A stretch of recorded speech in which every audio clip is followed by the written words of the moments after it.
What's up, everybody? How's everybody doing? Welcome back to another Let's Talk Live edition on the Beyond Time YouTube channel. Today is November 3rd, 2021. And how is everybody doing out there in the YouTube land? We got a couple people in the chat already. Raincoat says, good luck, Marco. We got Wings and Watches in the house, upvoted. Dangerous Wife has upvoted. We have Danger Will Robinson in the chat, has upvoted. We have Kelly hanging out this evening.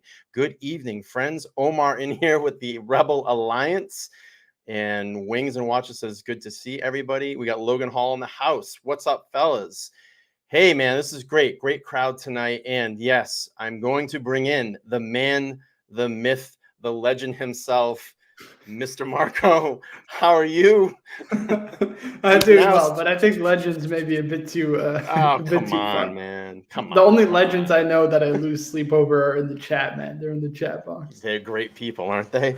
We got Paul M in the chat real quick saying, hey, what's up, man? How are you? So you have stepped into the lion's den. No, I'm just kidding. I'm just kidding. No, listen, man, I wanted to have you over here, pay a little bit of tribute to you, and just have you kind of talk and hang out, maybe show us some of your collection this evening. And I've been having a lot of fun doing this. So thank you so much for coming and joining this evening. Yeah, thank you for having me. Hey, man, appreciate it. We got JJ in the house. Let's give him a 1, 2, 3. Hey, man. 1, 2, 3. Hey, man. Come on my channel, man. It's all cool, man. It's all good. Don't get me started. Don't get me started. Fuck, man. All right, listen. So, Marco, please, if anybody that's watching doesn't know you, can you just tell us a little bit about yourself? Tell us a little bit. Sure. I'm 22 years old. I'm from Montreal. I'm in my last semester at university, and I'm a watch guy. I'm a watch enthusiast. Yeah, I got my own YouTube channel, obviously, on Marco Ferrante, which is just kind of my name. And yeah, I've been doing that now almost a year now. It's pretty cool, man. Yeah, obviously, it's crazy.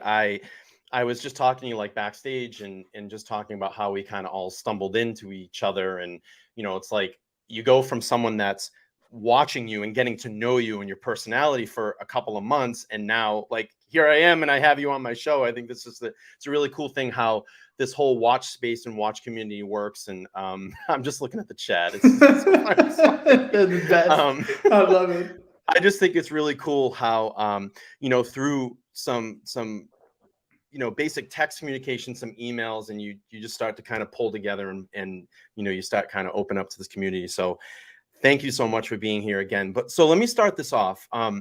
When did you start to take an interest in watches and watch collecting? Yeah, so I guess so officially my official story is 16 years old, right? So I bought a watch. It was actually called an Orient Explorer. I could pull it up if you want. And I had no idea what it was, right? I just thought it was very cool looking. It was super busy, like the watch itself. And I don't know, I just thought I really liked the design of it, right? Not knowing anything about mechanical wristwatches or anything like that. And I ended up buying it to commemorate kind of me graduating from high school. And obviously I went up to go see the guy and get the watch. And I saw that, it had kind of a winding rotor, which was, odd because every other watch I'd been exposed to, just kind of had a closed case back. It was, quartz or solar powered if I had Citizen at the time. And so you're like, what's that? What's that thing? Right. I just thought it was interesting and cool and unique. And then from there, I kind of just went down the YouTube and World Wide Web rabbit hole of watches. So yeah. So, But sorry, just if I go ahead. can mention, I guess I say that officially, but just recently, actually, I was speaking, to my grandmother about this, and apparently when I was young, so I was maybe like no older than like 8 or 10 years old, I had seen a Rolex ad for a GMT Master, a Pepsi actually in particular, right? And I apparently told her, I have no recollection of this, but I apparently told her I'm going to own one of these one day. And funny enough, well, Really? I own a GMT That's so Master. cool. Maybe not that That's so cool. exact one, but yeah, So it it's was kind of pretty. like a maybe a slight vision or a vision board that you had when you were at a young age. Yeah, I guess so. But yeah, my official story is when I started is 16. Yeah. Cool, cool. So is like collecting, has that always been something that you've done through your life? And if you have, like, what other things have you collected? Yeah, so I have a very addictive personality. I think we all do. Yeah, when I get into something, I can't help it, So I guess it started kind of with watches. I mean, I didn't realize it at the time, but I had, kind of Armani and Citizen and, kind of those watches. I didn't consider myself a collector. I still don't think I was a collector at that time, but I guess it started with watches, but it evolved into like all kinds of things, right? So I worked in finance for a year and I had to wear, suit every day. I have a collection of ties like Brioni and like just ridiculous, like I have a collection of cufflinks. At this point, I've been growing a collection of colognes and men's colognes. I have a collection of dress shoes. I have a collection of now as well pens. I'm starting to grow. So it's just everything that I get into. I kind of get into deeply, and I just can't help myself from going over the edge. Yeah, I think that's like with everybody with addictive personalities. Like I've gone through phases too. Like, a couple of years ago in 2015, I amassed an old school gray cart NES Nintendo collection. I had every single cart except for one. And it's like, you're sitting here and you're like, I literally went out and found all of this stuff in the wild. It's crazy. And it's, I think just people with, and then it went to cars and I got wild with cars. And I've always been into watches, since a little kid myself, and I'm much older. I'm double your age. So it's just funny. Like, I think with people that do this, it's like we do it and we go all the way with it Right. sometimes. But it's crazy to sit back and just think of all the certain things. Why do you think like things like that speak to you, like amassing a large watch collection or cologne or ties? Yeah, that's a What is good it about question. it? I don't think I have the answer. I think it's more so like, I guess whenever I get into something, I can't help but get into it, and I feel the need to like have skin in the game, right? To really call myself a collector or an enthusiast of that particular topic, right? It's kind of ownership by experience, if you will.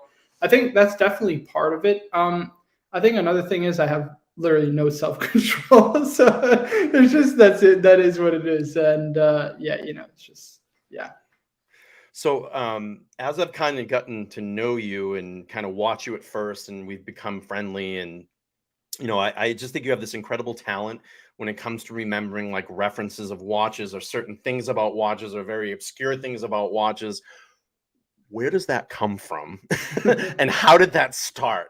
Because like literally sometimes, we might be on a stream or we're backstage hanging out or in a chat or something, and some weird reference thing will come up and you'll be like, oh yeah, the the 342 or whatever. And I'm like, what the fuck? How does he know this stuff? So where does that come from? Yeah, so I guess, well, first of all, I mean, I have been studying watches, to, I guess, as a hobbyist, part time, and now so more full time than anything, for about 6 years, right? So uh, it is a long time. So by virtue of just time itself, I've been able to acquire and consume a lot of information, but I do have a very good memory. I guess that's what it is. And again, it comes back to when I get into something, I get into it deep, and it's just I need to understand it to like a higher level than just surface kind of level, right? Remembering a watch reference, to me, it's not that impressive, like because like a Submariner, the reference is 114060. I couldn't care less, you know what I mean? That's easy to memorize numbers on a page, but what I'm really intrigued by is knowing the history of it, knowing kind of how it's stole from, for example, the Blancpain 50 Fathoms, the rotating bezel and the water resistance and the kind of rubber gasket and the actual crown what's it called? This is what I yeah. mean. This is what I mean, Marco. So this is kind of the stuff, like, to me, that's like service level, knowing a reference number and the year of a watch. When I get into something, I really need to understand it from a historical perspective, from a design perspective, mechanically. If I don't do that, I just feel unfulfilled, and that's kind of the way I go about it. Yeah. Have you always been like that with stuff, like as Oh growing, yeah. like maybe your parents, told you stories, or your brother, or Yeah. I've always been like that. I honestly can't do something like halfway. It bothers me. I have to finish, and I have to understand it in the way that I want to, or the way I think is correct. And I will go to the ends of the earth to get an understanding of that. And that's really what is important to me. Yeah. that's awesome. That's really cool. So I want to ask you about some timepieces. When you're looking at a new timepiece or a brand, what is something that you first look at to that speaks to you and says, yes, this is a quality watch, or yes, this is a quality brand? What are the things that you look for? And maybe this could give some helpful hints to people out there that may not know some of this stuff. So tell me what you first start looking at. Yeah. So first for me is always the movement. I always analyze and tell people that they should analyze a watch from the inside out, right? And the way that you analyze the movement is very different with respect to the watch, be it the price of the watch, the genre, and those kind of things, right? So if you're looking at, kind of a sports watch, be it from Omega or Tudor or Rolex, I'm not going to talk about the finishing of the movement, because that's not what it's meant for, right? The purpose of a watch like that is really to be a tool watch, to be practical for every day. So it has to be kind of robust and accurate, water resistant, and it has to, perform a function and perform it well, and be reliable. And so I will look at a movement in those ways when it comes to, I guess, your entry level luxury, your luxury kind of pieces, mostly in the sports genre, right? If we're talking about dress watches, now that could be any number of factors, right? It could be the complication, again, the reliability, because movement could be finished to the highest standards, but if it's unreliable and it breaks every 3 seconds like an AP Royal Oak, then Right. it's just what's the Don't point press the of chronograph. right? Exactly. Don't push that chronograph button. Yeah.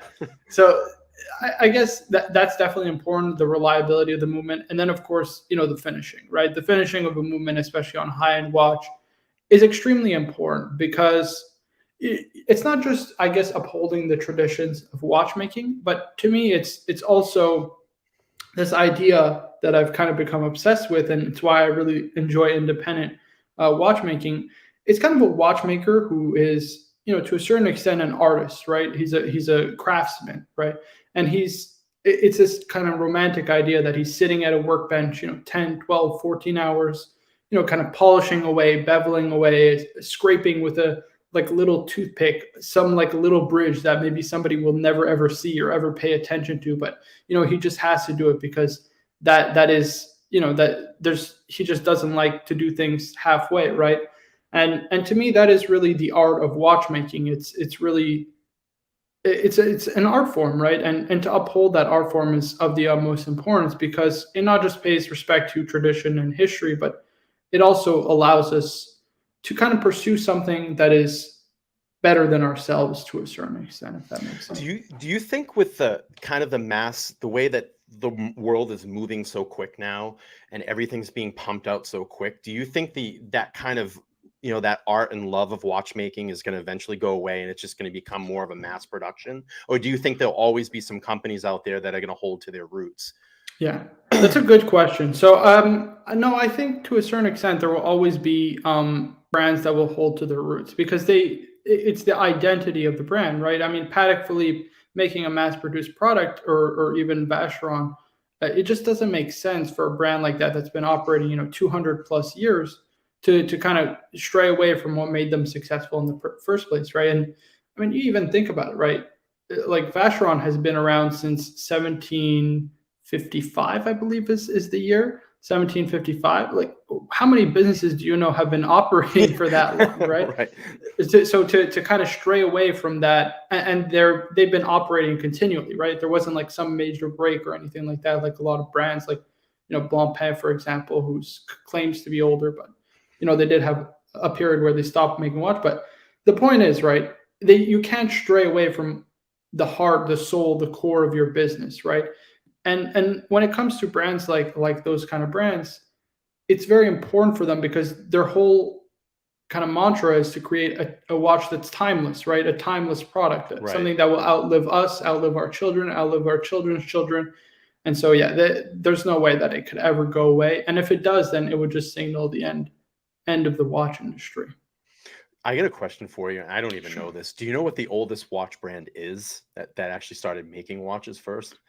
So the oldest in Switzerland is VC, the longest operating continuously. Obviously, there's others like, I mean, listen, we can go back to like John Arnold, who started making watches in the 1600s, but there's like a huge gap, like Yeah. 200 years, where they just didn't make watches. But yeah, that's listen to me. It's VC is the oldest modern brand, so 1755, I believe, is the correct year.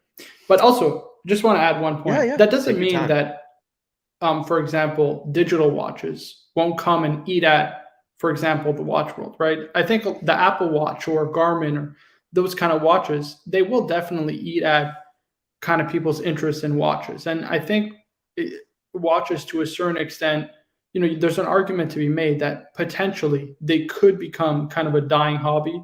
But I just don't see that because I think there will always be a respect for and appreciation for, kind of fine craftsmanship in the form of a luxury wristwatch. Well, I myself hope that tradition and that history never goes away. We need to keep Yeah. this alive through the power of the interwebs, and in conversations like this, I it just keeps spreading the word and trying to push all this digital age stuff. I know we're gonna probably succumb to it someday, but just really just keep this tradition alive. So, I was gonna ask you, do you have any of your collection with you? Could you show us some I of do it? have a couple pieces. Yeah. That'd be great. Could you maybe Yeah. take through some of your journey as you Sure. I mean, I guess I could we get could. to see the pizza slice? Yeah, I can go get that. Actually, I don't have that with me, but I'm putting that. I actually just put that one for sale today. Yeah, funny enough. Yeah, I'm just gonna trim down the collection a little bit, but I guess I'll start with kind of my first luxury wristwatch, which was this right here. It's my PAM 183. I think most people know the story, but for those who don't, I kind of bought this, if you will, because it came up at the right price at the right time, and it was very opportunistic. And I really like this watch in particular because it speaks to the history of of Panerai, right? So there's obviously the wire lugs because Panerai used to be actually Rolex pocket watches with soldered on lugs, Mhm. and that kind of dates back to their history. The Radiomir name refers to the loom that they used to use, which was radium. Obviously, that's highly toxic. You can't use that anymore. Yeah, you can't use that anymore. But again, it speaks to the model line of Panerai and kind of their history as well. I like also the onion style crown, which was very reminiscent of the crown of pocket watches back in the day. It's got a ETA based movement, which is manual winding. Here, I'll just put it, Yeah.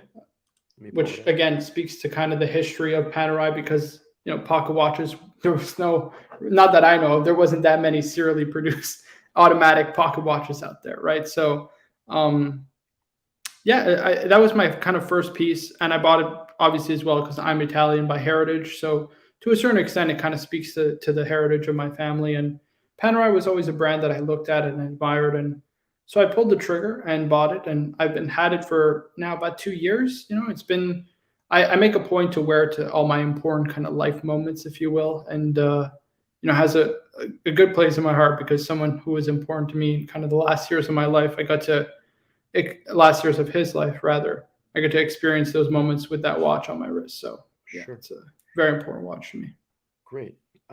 Any other pieces that you want to show, or? Yeah, sure. I guess I'll do a wristwatch check. I'm wearing the Nice. 126710, the BLNR, or as I like to call it, the Bruce Wayne. Bruce Wayne. The Bruce Wayne, yeah. So again, probably a watch that most people know the story of now at this point, but for those who don't, I got this about a month after my birthday, and yeah, it came Kelly's about. giving you some shine. She's saying no.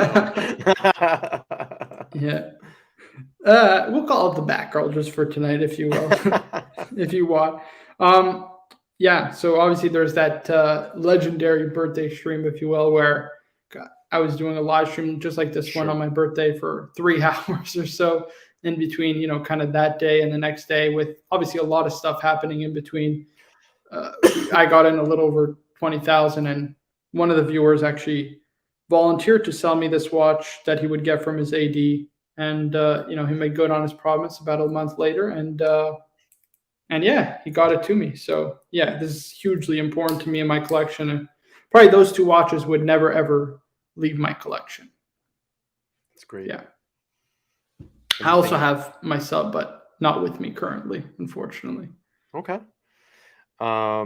So what would you like to do next in your collection? What are some of the watches that are kind of on your radar right now?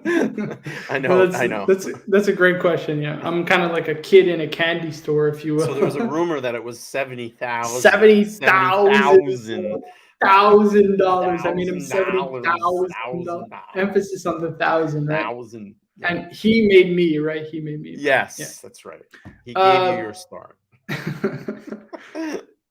Yeah, so I'm kind of a kid in a candy store in that I'm looking at anything and everything, right?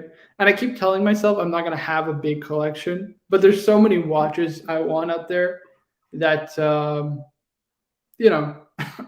I'm probably going to end up having a big collection.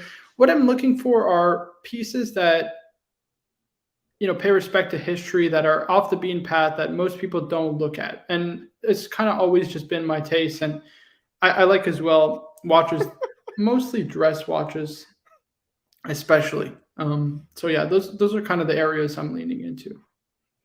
SLC watch like saying, buy the Moser. I'm looking for it. So yeah, tell us maybe three watches that are potentially on your radar. I know the Corne de Vache is one that you really lust over, and yeah. So the Corne de Vache is really kind of a grail watch for me, right? I mean, it is super expensive. Not something I ever plan on acquiring, not in the next 10 or so years, but it definitely is on my short list. I guess for now, if I'm looking at pieces, I'd love to add a Speedmaster, in particular the 321 Speedy. Again, because it kind of pays homage to history. It's the original Lemania 2310 movement, which went to the moon. I like the case size better. It's the 40 mil, almost 39.7 roughly, which, is, I find more wearable. The bracelet is excellent. I think the movement is gorgeous. I love the rose gold plating of it. So I think that I'm a big fan of that. I think people know I'm a big fan of the History 1942 by Vacheron. That's the triple calendar with those teardrop lugs. Yeah, that's another gorgeous piece. Definitely plan on hopefully owning it one day, or at the very least owning a piece or potentially multiple pieces from Vacheron, which is my favorite brand. Have you tried on those pieces? I've tried them all on. Yeah. Those are all three are just gorgeous. Yeah, absolutely gorgeous. And then, I mean, yeah, I think the Moser's a great buy. For the right price, I think that'd be a Moser would be nice, because it's an independent watch brand, well finished. It's kind of ticks a lot of boxes that I'm looking for, in that it kind of gives me some variety in my collection, and that's really what I'm looking for. That's great. So, talking watch, obviously watch brands.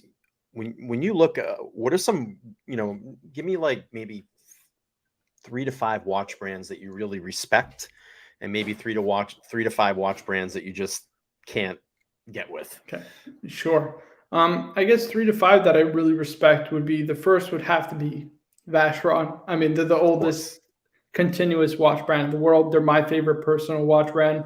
Really love their design, their aesthetic of their watches. They have an old world charm, but they're still very modern, which I like about it. They're very respectful of tradition, but at the same time, they're kind of a modern contemporary company. So that Vacheron definitely is at the top of my list.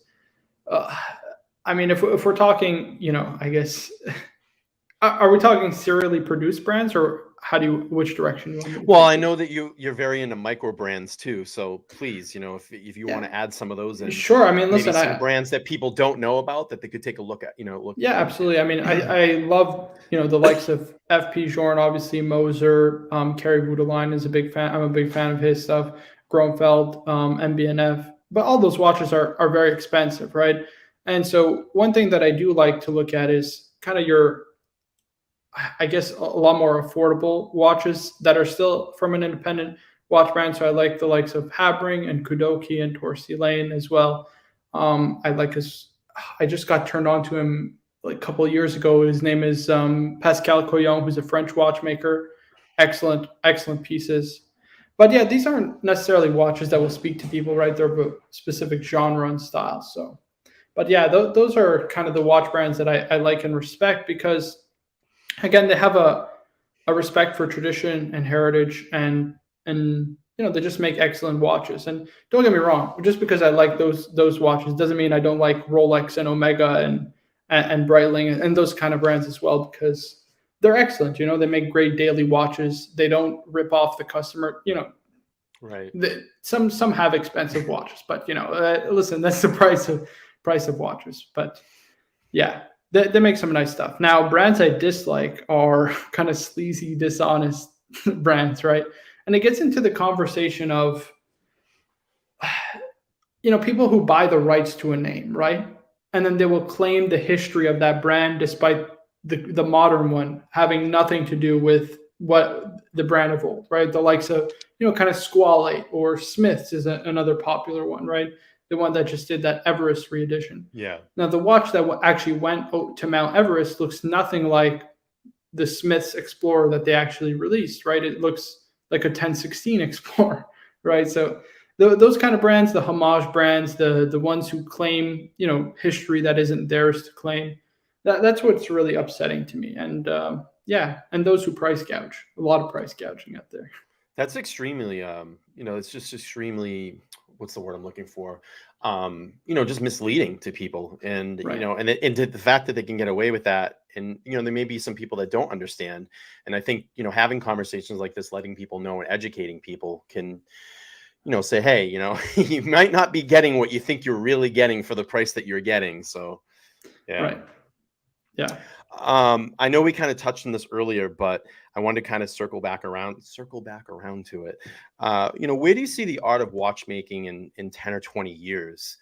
With all the new advancements that are going on, or do you feel that there's not enough advancement in watchmaking? Yeah, so we had this conversation. I'm very fortunate to have a guest. His name is Todd Levin on my show. And we actually were talking about kind of some crazy stuff that people are experimenting with. Like, for example, Roger Smith is experimenting with this nanotechnology that would allow watches, to not go in for service for like 50 years, right? Really? So yeah, so that's kind of the area, I guess, that people are kind of investing in is I guess improving the service intervals, improving, I guess to a certain extent the durability of movements. From a finishing standpoint, there's not many techniques out there that people haven't mastered or can't go out and master. So I don't think there's going to be a huge revolution. I don't think there's like some big complication that people haven't thought of or are looking to do. Although, for example, Patek came out recently with the weekly calendar, so that was something new. But, there's just not super crazy inventive complications that I think are out there apart from, those crazy grand complication pocket watches that will come out every decade or so. So most of it is really in the movement, reliability, function, the service intervals. That's really where I think a lot of people, a lot of brands are investing their time in, is making movements more reliable, longer lasting, more resistant to like shock and wear and stuff like that. Yeah, Mike brings up a good point. Alternative materials may be interesting. I think there was some watch that we were looking at maybe a couple months ago that they're using silicone in their movements now. Yeah. I forget. Yeah, so yeah, they've already started doing that to be like, so for example, IWC for a long time had a problem with the Portuguese. If you look at old Portuguese watches, their movements were actually very dirty, and that was a fact of so one of the gears would actually result in a lot of kind of oil leaking out into the movement and would cause parts to get dirty, right? And so the way they fixed it was actually with ceramic wheels, right? So now they're using ceramic. For example, on winding rotors as well, they'll use ceramic ball bearings as opposed to metal ones because they're more wear resistant and they don't require as the service interval, right, is much longer than metal pieces. So that's one thing. Obviously, as well, silicon is a big big game changer because, again, resistant to wear, resistant to shock. Now, a lot of traditional watchmakers are actually against using silicon. The reason is you can't replace it, right? You have to make a whole new part, right? If it breaks. And when you service silicon, you actually can't run it through a regular machine, right? So you can't put it through like a cleaning machine the same way you would a metal part. And that's why a lot of watchmakers, especially kind of older independent watchmakers, don't actually use those parts necessarily. But yeah, definitely alternative materials. Even with cases, right? We've seen that as well. Titanium, ceramic, tantalum, tungsten, all that fun stuff. So do you think there'll always be a craze about timepieces? Do you think people will always pull to them, or do you think at some point down the road people just screw this, we got the phone or the digital watch? Or yeah, I think to a certain extent a lot of people already say that, but I think there will always be a respect for watches, because they're not just cool objects that you can prize, but a lot of people, for example, view them as investments, right? Or that's one area. Another portion is people view watches as a hobby, a respect for history, and a respect for kind of fine craftsmanship. That's another area. I think watches will always be around for varying reasons. People will have their own kind of agenda when it comes to their collection. So yeah, I don't see a scenario where watches kind of go away overnight. I think it would have to be a gradual process that I just don't think is realistic. So going into kind of these hype brands, I know like these crazy flair brands like Jacob & Co, Richard Mille. Do you think that's going to be the future of watchmaking, or do you think the traditional styles like VC Patek, Breguet, or is that always going to be around? Do you think at some point those will be pushed aside and it's going to get more of this like in your face, crazy, overpriced $100,000 watches? Yeah. Where do you see this going? Yeah, so I guess I'd have to segment my question in the sense that hype watches have always been around, right? Like 20 years ago, there was Frank Mueller. You know what I mean? Right. Like there's always been a time where these brands have popped up at one point in history or another that people have been kind of interested in and went kind of crazy off the wagon to collect them. Now, in terms of hype watches, listen, I think that there are people who buy into the hype, but Nautilus or Richard Mille or Royal Oak and that kind of thing. But like it's hard for me to say that those watches are hyped without merit, right? So Richard Mille, even though it is hyped, it is still a fantastic watch, right? Well-made watch. The movement is excellent. It's from Renault and Poppy, which is literally a think tank for movements, right? It's exactly what it is. All of the most of the very best independent watchmakers of this generation have come from Renault and Poppy, which is now owned by AP, which makes a lot of the movements for Richard Mille. So Richard Mille, obviously the Royal Oak is a very, very important, crucial watch in the history of watchmaking, as is the Nautilus as well. So even though maybe these were disregarded when they were first released, I would consider them hyped because of the secondary market prices. Sure. Yeah. But I wouldn't consider them hyped because of their place historically in the world of watches. Yeah. Do you think COVID impacted? Got more people. Yeah. Yeah, no question. What are your thoughts on that? I mean, what do you think? It's interesting to see. Yeah. Go ahead. I guess it's interesting to see how the watch market will evolve, in the next, 10, 12 months, as hopefully, cross our fingers, the world reopens. Hopefully at that point, we're not like the 8th booster shot. Like, this stuff. That's a joke, by the way. By the way, you do get vaccinated and what have you. But the idea is it'll be interesting to see as more people, kind of desire discretionary income to, maybe go traveling or do other things that they, put their money into watches at that point. So we'll see what happens. And obviously we had a discussion prior to the stream starting about kind of the world and the market overall just being, kind of crazy. And yeah, I think it is a little crazy. I think we're potentially due for a correction in the next coming months to a year or next couple of years. So let's see what happens. But yeah, I definitely think COVID has definitely made the watch market go crazy. To get a couple questions here. So SLC Watch Collector says, do you feel that the hype pieces, what's that? Sorry, go ahead. Oh yeah. Read it Do you out. feel As like you said, it's a great question. Yeah. Do you feel like the hype pieces help introduce more people into the watch hobby? Yeah, no question about it, for sure. When people, for example, look at a rapper wearing an iced out Rolex, right, or something like that, I think it certainly triggers to a certain extent. Oh shit! Like, let me look into this, right?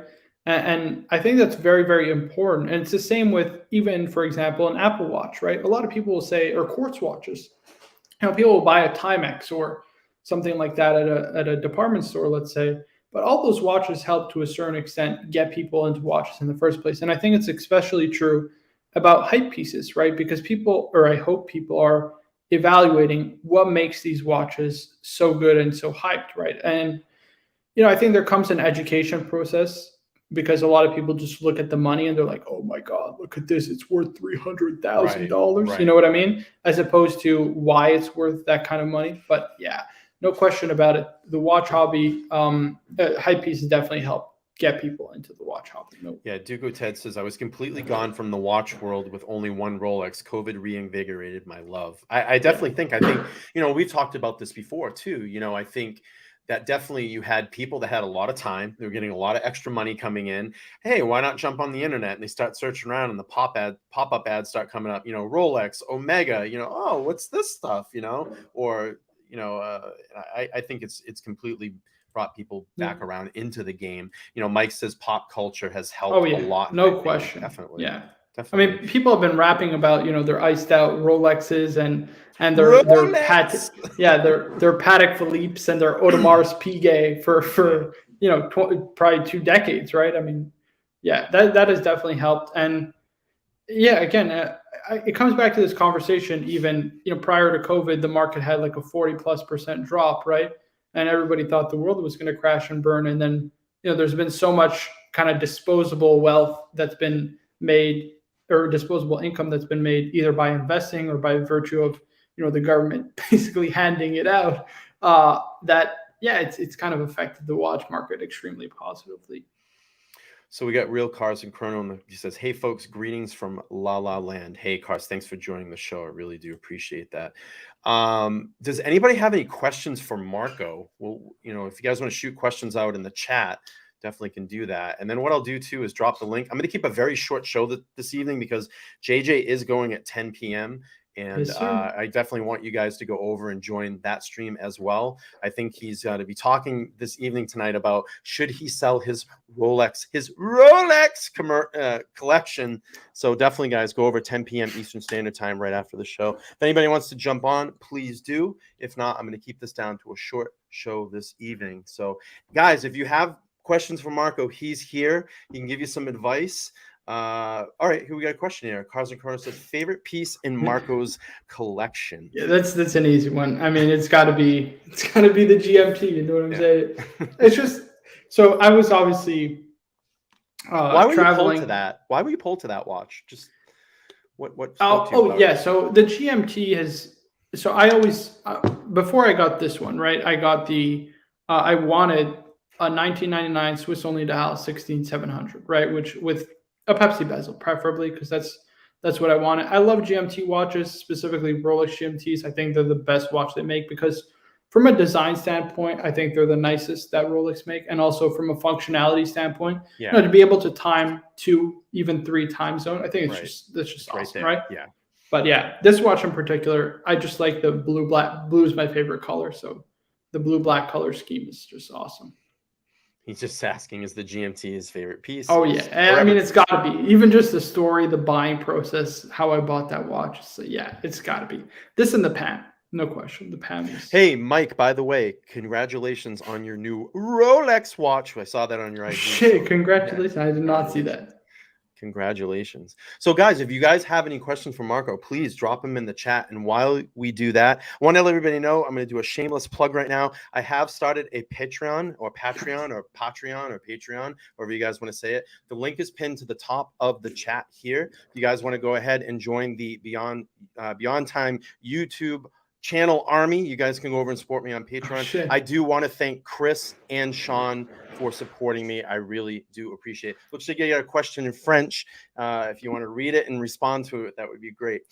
Yeah, Because sure, I can read it. So, Peruka's asking, Marco, quelles sont tes prédictions pour les marques ou modèles qui seront has-been dans le futur, comme Ebel ou Frank Mueller, qui étaient en feu il y a 20 ans, mais sont dépassés maintenant? So he's asking basically, what are my predictions for watches or brands that are now has-been, but that were really hot 20 or so years ago, like Ebel or Frank Mueller, but obviously that aren't so hot nowadays. Does he want me to answer in French, or does he want me to say that in English? I can do it go in French. English, since probably predominantly everybody here is English speaking. So Sure. So what are my predictions? Listen, prior to COVID, right, a lot of brands were bleeding money. I'm going to be on, or prior to the watch market going insane, a lot of brands were not doing well, and lest we forget that, right? So brands like Frank Mueller and all these brands, listen, I think at one point in the watch industry, there's going to be a big consolidation, right? And the ones that are going to be able to compete are the conglomerates mainly, you know, the Richemonts and the Kehrings and the, you know, those kind of conglomerate. What's the other one? The one with Zenith and what have you. I can't remember, but yeah, those are kind of going to be the ones that are really going to dominate the market because they have the most resources, the most kind of marketing power behind them. But I think there's also going to be a huge interest over the next 10, 20 years in independent watchmaking, especially. LVMH, that's the one. LVMH is also Swatch Group. Yeah. So all those conglomerates, I think, are going to be extremely powerful. And you're going to see eventually those kind of smaller boutique niche brands kind of go out of business, is my prediction, if I'm being honest. En français? Okay. Alors, mes prédictions sont... No, I'm just kidding.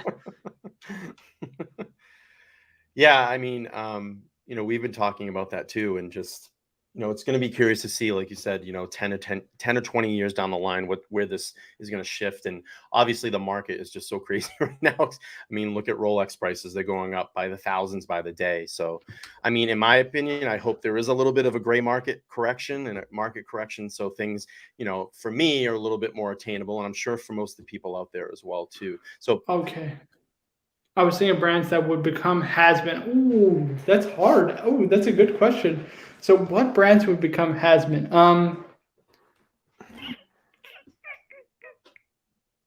Listen, I'll say this. I don't think this is a bold prediction. I don't think Richard Mille will be as popular as it is today. Yeah. I think that's very clear. And even, you know, it's funny, and not to cut you off, I was just watching Producer Michael video, and we're talking about investing in watches and stuff, and he's actually thinking about moving on from his Richard Mille. He's got about 3 of them, and he's getting ready to sell them because he thinks that it's going to. So I think Richard Mille, I don't think it will be a has-been brand, because they have, to a certain extent, a unique product, right? A unique design. And they have a watch that's extremely functional. You know, a lot of their watches are very functional, even though they're kind of look-at watches. And they're well made. They're well, you know, the movements, like we said earlier, right? They're made by Renault Poppy. So they're excellent watches from a conception and design standpoint. But I don't think they will be as strong as they are today. I think another one is IWC. I mean, IWC now has like weightless pieces. The fact people are paying full retail for an IWC is a little absurd, if I'm being... I'm just being completely honest, right? Even Zenith, like the Chronomaster Sport, is selling at full retail. I don't think there's brands specifically, right? Because like it's hard for me to. What are brands that will become? You think brands like? Let me throw this. You think brands like Tag? Like, how do you feel about Tag and Omega? You think they'll soften or go away at some point, or? Not Omega, because Omega is very big in Europe, and their watches to me are, to a certain extent, very much what Rolex once was, which is a very, you know, like it's like the working man's kind of tool watch, if you will, right? It's more affordable. It's accessible, right, to kind of an average person, as opposed to Rolex, which is now just becoming like ridiculous. So I think that's one. But Tag is an interesting one. They've been doing a lot of heritage inspired kind of reeditions and stuff like that. I think that's where Tag should really stick to, because I think their previous models, especially Hoyer and Hoyer chronographs, are exceptional watches. And they really need to dig into their archives and keep doing those kind of reeditions. So I don't think either. And again, it comes back to, I think Tag is owned by LVMH and Omega is owned by Swatch, right? So those big conglomerates have like infinite resources to help those. Yeah, from a marketing standpoint and from a watch standpoint. So Cars and Chrono says, Richard Mill is going to correct mainly because folks I know who own them will get bored eventually and look to bounce. I'm hearing a little bit of that rumor out there. I mean, you have a big guy, on YouTube Space, producer Michael saying, hey, I might be bouncing out soon, and that might start influencing some people as well too to bounce from the brand. So, well, it's not just people, right? Like even dealers. Roman, for example, won't stock more than 4 or 5 Richard Milles at any one point in time because he said, listen, I'm not going to be caught with my pants, hanging down with 20 of these pieces that I can't move, and I'm going to lose a couple $100,000 each, on each piece. It just doesn't make sense, right? Right. Real Cars and Chronos says RM have solid engineering, but it's all about the flex for that piece. And 100%. Definitely. The vast majority of that market is all about the flex. Yeah. Absolutely. And again, it comes back to that conversation, with pop culture, right? It's the rapper saying, look at my Richard Mille. Look at my Richard Mille. Yeah. But yeah, I think, listen, to come back to Peruka's question, it's hard to say what brands won't be around. I think those, there's brands like Girard-Perregaux, which are already hurting. I don't think are going to be in for, much better times that are, potentially going to go away. Breguet is another one, from a retail. I love Breguet watches, but from a retail standpoint, they're really abysmal, right? They just don't sell that many watches. So there's definitely those brands that, are on the cusp or were on the cusp definitely of, facing very difficult and dire times during COVID and after COVID, but now because the market has gone insane, aren't so much. But I think it's more models, right? I was going to say, why do you think those brands, like those highly respected brands like Breguet, are just starting to kind of float away into existence? Is it because they're not coming up with competitive models in the market, or just, are they sticking too traditional to what they've done and they're not experimenting? Or yeah, so the market has become more sports oriented, right? Yeah, clearly. And Breguet just doesn't have a very good sports piece, right? Girard-Perregaux has the Laureato, but it's just not something that sings to that many people, right? Because they just don't understand the history of it, right? They think it's like a Nautilus or Royal Oak ripoff. Well, no, it came out, a year after the Royal Oak, and it came out 1 year after the Royal Oak, but before the Nautilus. So it's not ripping off anybody. It's actually a very important watch in the history of watchmaking. But sure, yeah, it's Breguet itself is just too dress oriented, and they haven't updated their style really since the 70s. I mean, since Daniel Roth really revolutionized and changed the brand for the better, they haven't really updated their designs. They're just making slightly bigger watches that are excellently finished, but that are pretty much the same thing that they've been making the past 30 or 40 years. Yeah, the sports watch market is just super, super hot right now. And I think that has to do with a lot of people in their lifestyle, how our lifestyles have changed so much, just even over the last 3 to 5 years, how quick everything is moving, how quick everybody moves, how fast everybody moves. So it's better to have something that's, sporty, durable, that can take, a beating as you're moving, and just, those wearing a traditional dress watch is just not going to work in everyday society now. It's not going to happen. A precious metal dress watch is not going to last someone running all over the country. If they have to travel or whatever, it's just going to get the crap kicked. Hey, listen, I will say this though. I think the ultimate flex to a certain extent is to be wearing like a hoodie or a jumper like this, and wear like a VC equation of time like Cars has. Just wear mix the dress watch and the casual, the sports casual. I think that's kind of baller, to be honest with you. I have to agree. Listen, guys, if you guys have any last questions, please drop them in the chat. We're going to end this a little short tonight, give everybody a little break before JJ's stream starts up at 10. But if you have any last questions, we'll maybe hold out for another minute or two. And I love that. Yeah. He called that the ultra flex. I fucking died of laughter. So let's see. Here's something about RM engineering. Believe Nadal doesn't wear his piece on his swinging arm. Interesting. To be honest, the G-force when playing tennis is huge, especially for someone like a pro player like that. So, yeah, completely. It'd be interesting to know if it actually works if he does play with it. It might. The only thing though, right, is it might impede like his motion. his wrist or whatever. Yeah, or his just motion. Totally. That would make sense. Let's see. Any last questions from Marco before we? Anyway, before I do close it up, Marco, I definitely want to thank you so much for doing this evening. I appreciate it. Again, I think it's very cool that. Hey, man, it's all cool, man. It's all cool, man. I just think maybe I just think it's really cool that 8 months ago I'm watching you, and here I am. I have the opportunity to interview and have you on my show. So really, I do appreciate everything that you've done to help boost my channel and hang out over here, and you and JJ, I really do appreciate that. And it's been fun, and always welcome on the show. Let's see. Hey, I appreciate that. I'm curious about. I mean, I can answer this, Mike. Sure, man. So the name Watch Card, I don't think it's any like shock or I'm saying anything crazy, but I don't think it's like any shock out there that obviously the name Watch Cardinal to a certain extent was inspired by, he who shall not be named. And I just want to do my own thing. That's all it is. You know what I mean? It's just me, myself. It's my channel, and that's it. I knew this would all start happening now. This is what we're waiting for. Sure, man. It's all cool, man. It's all good, man. It's cool. I gotta tell you.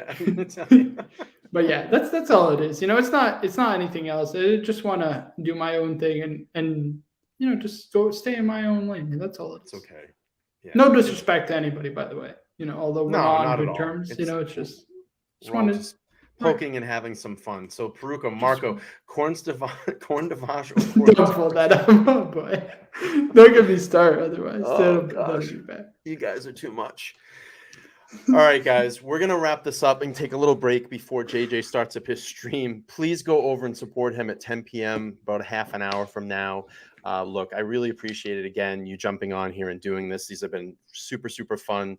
And I really, I want to keep doing this because I really like learning about people and hearing their story. And I think people's stories, we just get to see them come on and talk about watches. We don't really get to hear any of their really personal stories. So thanks for sharing what you did this evening. Thank you for being a guest on my show. And of course, you're always welcome here on the Beyond Time YouTube channel. Real quick, I got DC and LV saying, Bree, even though you're a Red Sox fan, I have to tip my hat to your enthusiasm. I upvoted. Thank you so much. We got JJ in the chat. Hey, man. We got Kelly in the background saying, excellent stream. I appreciate that. She says she really loves these. I love doing these too. And this is probably the direction that, Beyond Time YouTube channel will definitely go in. It's something that I love doing. So Danger says, great stream, Brian. Appreciate it. And, we have a great guest too. So please give him some ups as well. Listen, guys. Again, I'm going to do my shameless plug. If you guys want to support me, it's only $5 a month. Patreon's at the top. The link is clicked to the top of the chat. You guys can go over and subscribe to that. I really do appreciate it. But on that flip note, again, Marco, thank you so much for your interview this evening. For now, we're going to jump out on the mothership, guys. We'll see you guys next time. I appreciate it. Peace.